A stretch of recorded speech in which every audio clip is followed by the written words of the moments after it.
রোহান, একটা কথা বলি। হুম। মানুষের জীবনে না স্ত্রী হলো সবচেয়ে পরম ধন।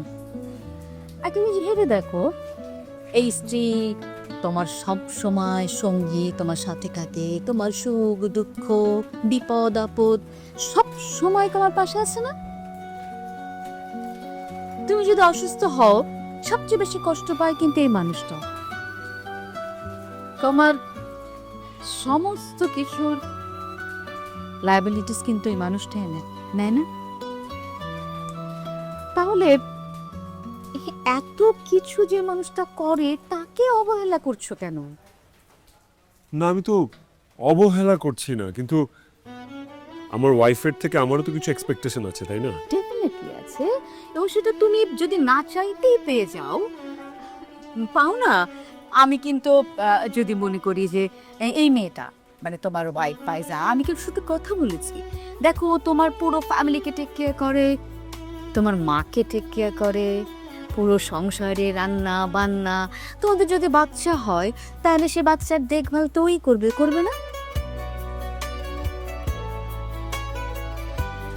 সেইখানে এত কিছু করার পর, এত কিছু একটা মানুষ একজনকে যদি দেয়, তাকে তুমি কি করে এইভাবে ইগনোর করো আমাকে বলো তো?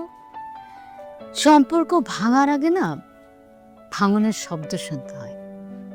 কখনো তো একবারও ভেবে দেখেছো যে মানুষটা তোমার এত প্রিয়, যাকে তুমি এত ভালোবাসো, সে মানুষটা তোমার থেকে দূরে সরে গেলে তুমি কখনো তাকে ছুঁয়ে দেখতে পারবে না, কখনো তুমি তাকে কাছ থেকে স্পর্শ করতে পারবে না, পরম আবেগেও জড়িয়ে ধরতে পারবে না। এর থেকে দুঃসংবাদ আর কিছু হতে পারে বলো? রোহান, জীবনে চলার পথে তুমি অনেক মানুষ পাবে, কিন্তু প্রিয় মানুষ পাবে না।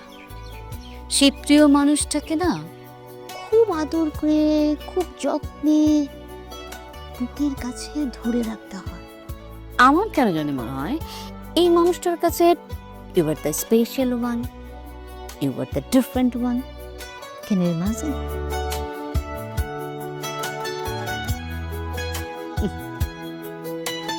কফিটা খাও।